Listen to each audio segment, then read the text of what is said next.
Hello everyone, welcome back to the PWC YouTube channel. I'm Gil, and today I will be bringing you the Week 6 recap for the PWC. Week 5 for Wi-Fi, but you get the point.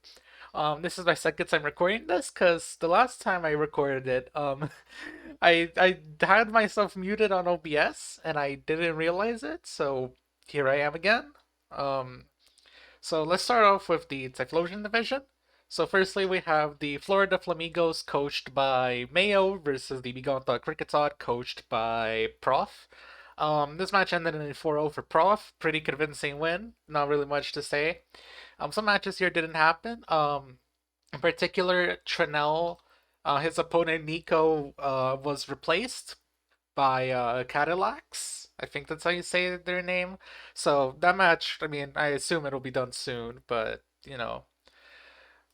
next up we have the Tampa Bay Lightning, coached by Tark, versus the Power Snakes, coached by Girahim. Um, this match had some quite a bit of hacks involved, but again, when your opponent has a Dunsparce with Body Slam Glare, you kind of expect to get parried a bit. Girahim's Metagross got parried like 2 or 3 times, and that could have been, and those parries were pretty game changing.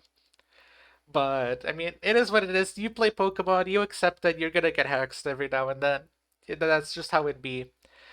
The next match is the Chicago Chandelures, coached by Infinite, versus the Grounded Gibbles, coached by Caracasa. Um, Infinite, only undefeated coach in the entirety of the PWC remaining across all divisions. Pretty convincing win. With a turn two, what's the attack called? Corrosive gas to remove the choice scarf from Caracas's Gliscor. Very interesting, but unfortunately, you just lose that turn two. And Caracas has said in the match that if Virizion went down, then the Scarf Gliscor would have won, which entirely possible. And lastly, for a Typhlosion division, we have the Montreal Maractus, coached by Ziad, and the Flanders Flygons, coached by Ronenstein. This match, I'm going to go into a bit more detail because I think it was the best match in the Typhlosion division. So in the early game, um, Ronan brings a sub-nasty plot Rotom Heat, and he picks up 2 kills, which puts him in the lead pretty early on. Zia tries to make a comeback with Calm Mind, Stored Power, Vaporeon, but Ronan crit poisons it with Sludge Bomb for Jagology, which stops it dead in its tracks. Ziad reveals another Calm Minder in Zeraora, but that gets stopped by a physical Hisuian Zoroark, click a Shadow Claw, and a Scarf Gardecuno from Ronan's side. The Enamorous Therian comes in and is able to finish off the game, but not before he nearly throws it by clicking Mystical Fire against the Gardecuno. It raises its special attack because of competitive, and it tricks the Enamorous, which locks it into Mystical Fire, which forces them to sack Clodsire to be able to win. But Enamorous Therian, even though it's a +1 Gardecuno, it's still really bulky. So it was able to live 2 moves from 2 Psyshocks from Gardecuno and pick up the last kill for the win.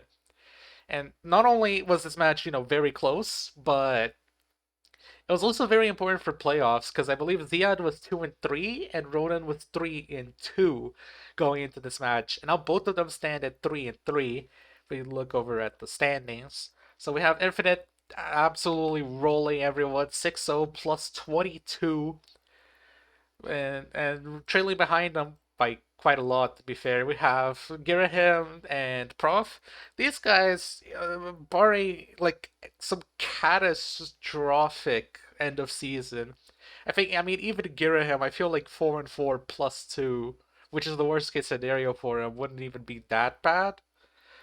Um, and then we have the Golden State War Turtles, Florida Flamingos, all of these people like around this range, like at 3-2, 2-3.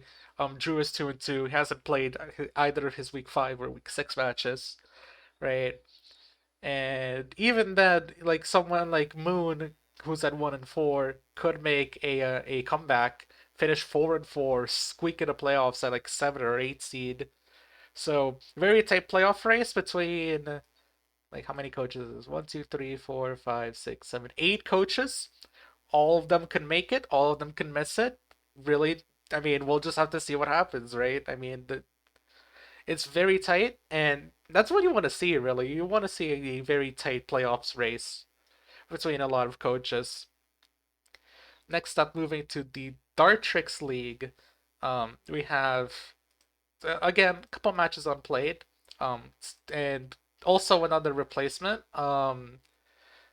Blackout EDC had was replaced by Delphin Squared for and who will take over for the rest of the season for him.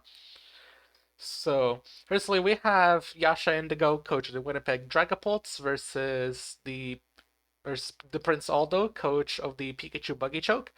Very convincing win from Yasha. Another Nihilego sweep for him. And yeah, Nihilego gets a sweep. Got like 4 or 5 kills or something. And, very convincing win from very convincing player. What else can I say? Next up, we have the California Corrupted, coached by Corrupt, versus the Paralyzed Florges, coached by Nick. This match, pretty fucking crazy.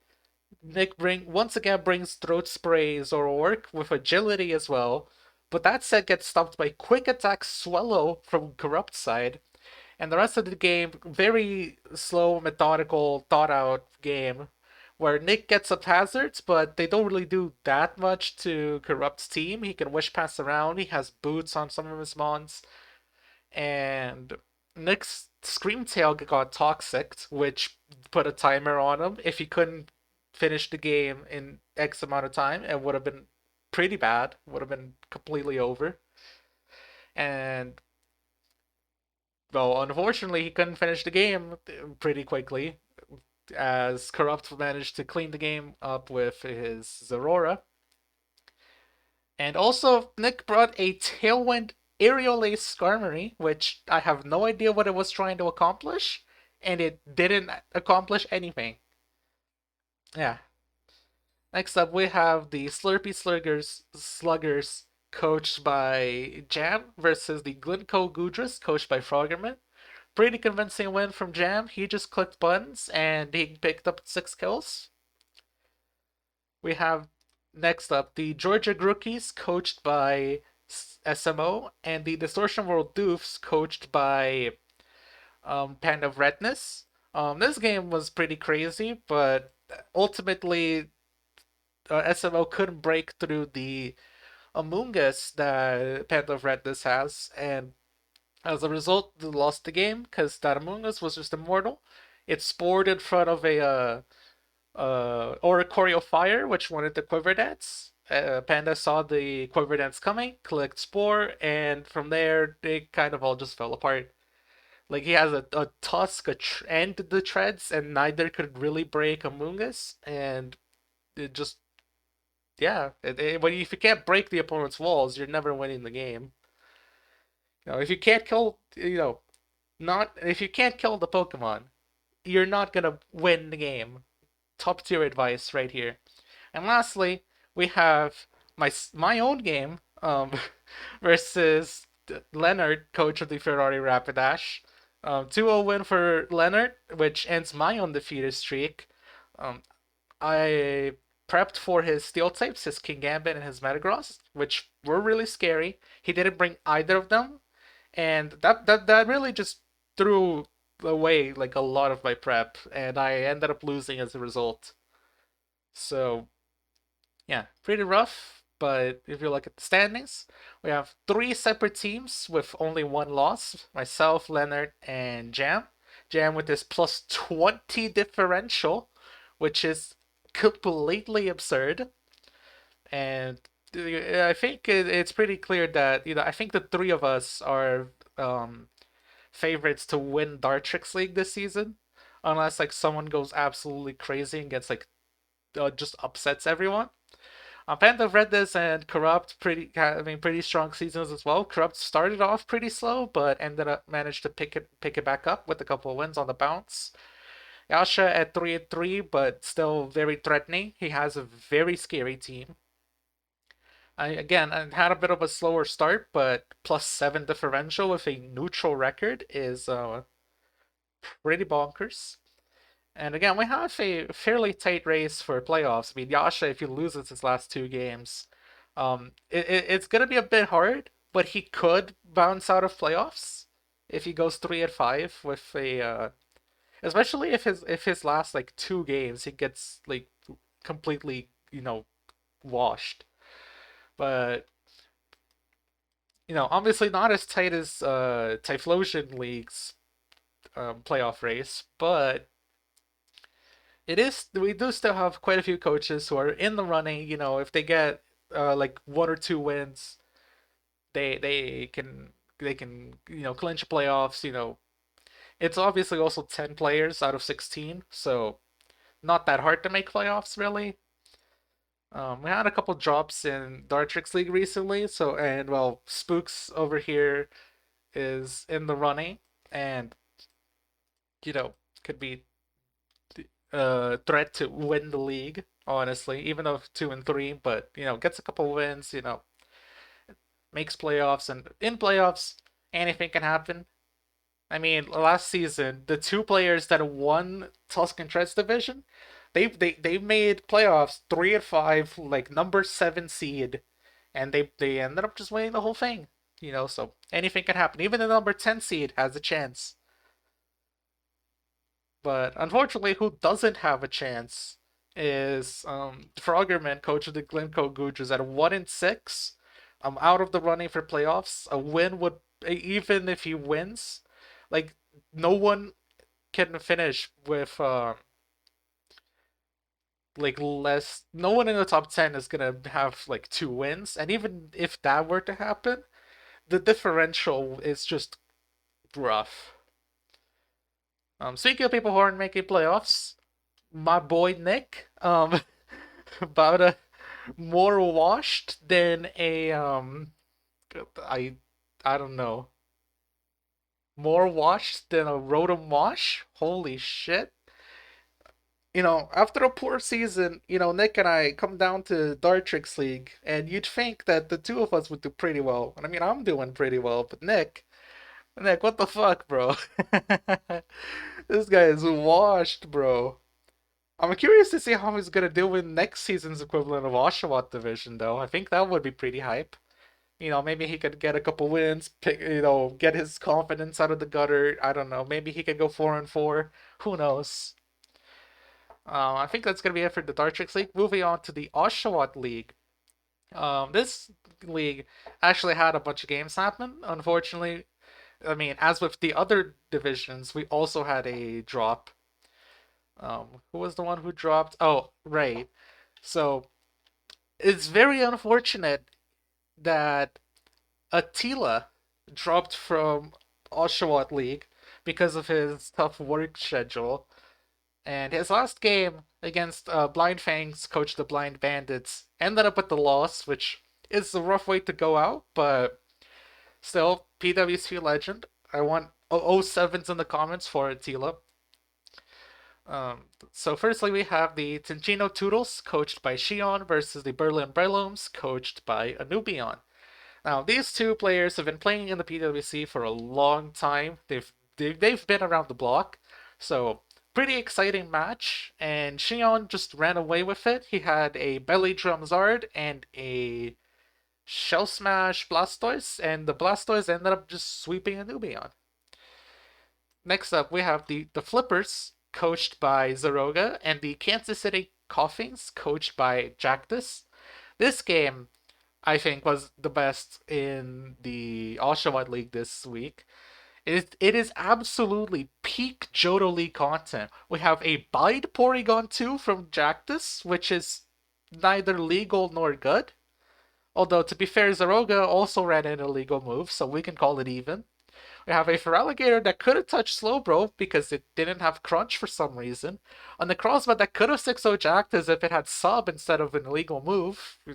Cough, Signal Beam, Cough.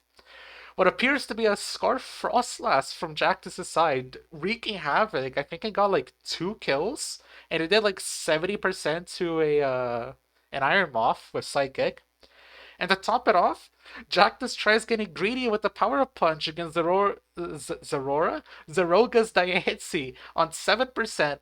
And well, 7%, power up punch is gonna kill. I get a +1 attack, but Zeroga tears into Fairy, which allows him to live the power up punch and kill the Flygon, which was pretty rough for Jactus, but it was insane to see live.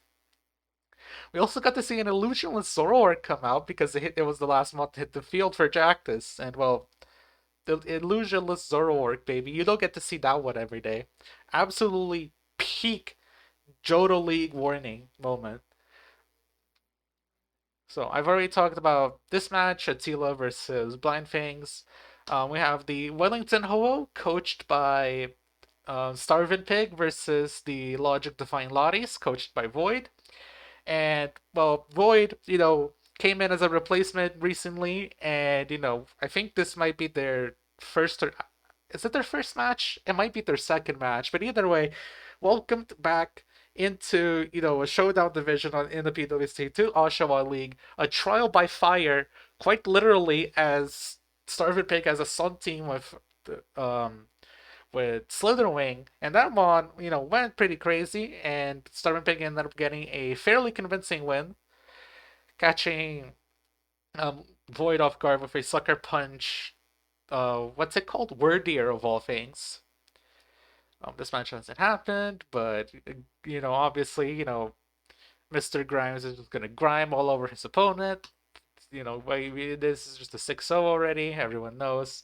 On this match, we have the fuck it hell, Venceslau Wooper. I don't know, how do you pronounce Wenceslau.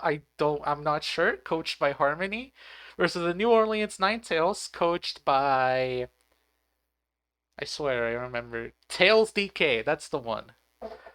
This match was played like a month before any of the other week 6 matches. I think because Harmony had to play all his matches early because he was leaving for camp for like a summer camp for like a month. So but it is returning like next week. So which will be more or less when week 8 is going on, which is pretty good timing, all things considered. This match was pretty rough for Harmony. Turn 1 tries to sword stance with low kicks, then just gets killed. And Harmony just tried throwing everything he could against Tails, but none of it could stick.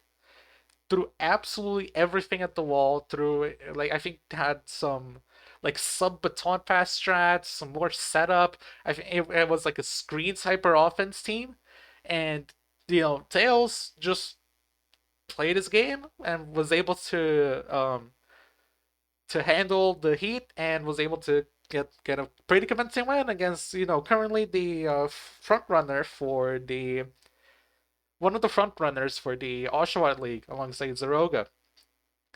Right? If in a world where Harmony plays his games in chronological order and not just all over the place, Harmony was 5-0 going into week 6. So undefeated team going down.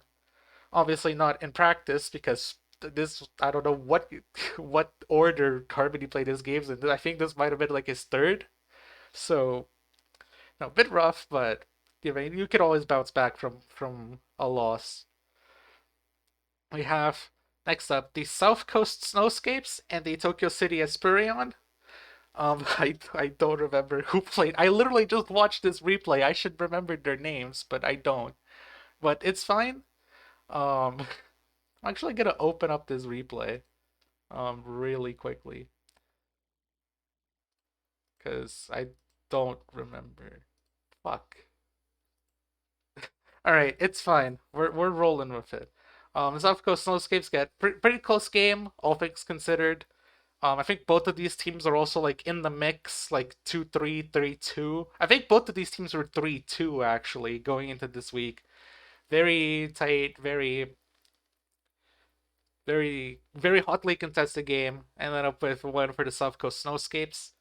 And lastly, we have the Cozy Kamalas and the Oklahoma City Thunderous. Again, another game with huge playoff implications. A lot of these teams are just in the mix, and well, obviously wins here are very huge Like all of these games are like sick. Like in football, we have a term called like a relegation six pointer, which is when a relegation teams play each other, and like whenever they get a win, like it's absolutely huge. It's kind of like that, but instead of like relegation, it's like for like playoffs, right? So if we look at the standings here, obviously we have very very tight table here. No team has less than two losses, and well, like it is just crazy. Like any team from like second to like 15th could like miss playoffs. Even the bottom team, I mean, if you get like three wins with good differential, you could sneak into like 10th place. It's absolutely insane. I've never seen a league table as close as Oshawa division. Every team is just right around there. Like two losses, and you lose your games, and you could kiss your playoffs up goodbye if you win two games out of nowhere. Like suddenly you go from like 13th, 14th in the table, you're now in playoffs and you have a chance to win the league because every team that makes playoffs, you can win. Even if you hacks all of your opponents on the way to the title, hey man, a win's a win. Getting lucky is a skill. All right, that's all I'm gonna say. So going on to the Wi-Fi League, we're gonna start with the Pearl Clan. So the first match is the Connecticut Soul Rock versus the San Francisco Celebes. And Firemaster got an insane win here, 6-0. Um, Eli's team just couldn't break Firemaster's team. He couldn't break the Slowbro, like Floor Jizzle and Muck defensive core. The Salamence, he couldn't break that. I watched Firemaster's video and I noticed that he didn't even have a PP max on any of Salamence's moves, which was pretty funny. But eventually, very tight, very methodical battle with Firemaster got his Hisuian Decidueye in and was able to get up a sword stance and force a kill.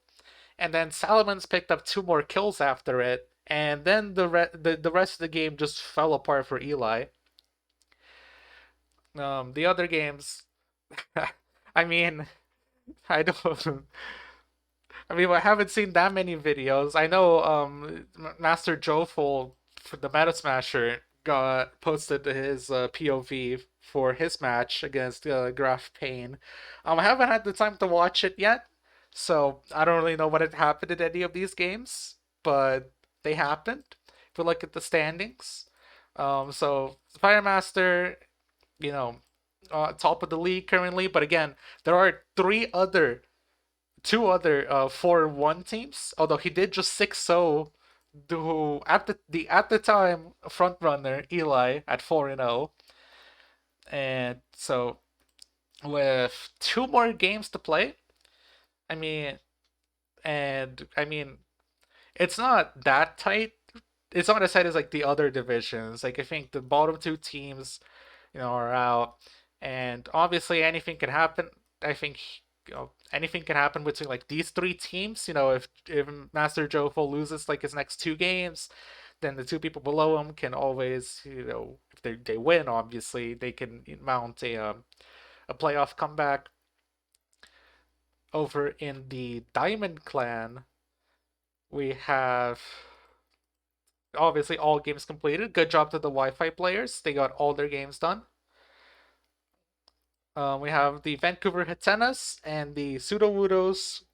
Bread absolutely stomped Spooks. The video isn't up yet, but when it is, I'm gonna be very excited to see how he did it because he did it, and I want to see how he did it. We have the Seattle Dragonaires and the Seattle Sigilifts. We have a Seattle Derby won by the Dragonaires, which is, I mean, it's a local derby, bro. This game's intense. I need to see the video for this as well. We have the Machete Park Slowpokes versus the Carolina Torosios. This one has a video. I did watch it, and Adam just cleaned late game with a Scarf Regidrago, Reggie Drago, last season's kill leader in the PWC across both divisions. Obviously, you can't Terra here, but I mean, Shadow Gallade lost his Grimmsnarl, and from there, I mean, you're not stopping Scarf Dragon Energy from Reggie Drago. Then we have the Godslayer versus the Boston Snoms. Again, I don't know how these games are going because, I mean, no, I haven't seen a video. Maybe there is a video, but if there is, I haven't gotten around to watching it, so I can't really say much about Wi-Fi League here. But here we have again three teams with only one loss and a playoff race that's pretty much contested by three people at this point. Um, Obviously it's gonna come down to week six. Obviously some players have played their week six already, and by some I mean Bread and Shadow Gallade, which is which is it. But yeah, that's gonna be it for the recap. Not the greatest, but I'm not very happy that the last one I did not record my audio, so I'm just rushing this one out, and I or Trannel, I don't know, probably Trannel, maybe me. We'll see you all next week.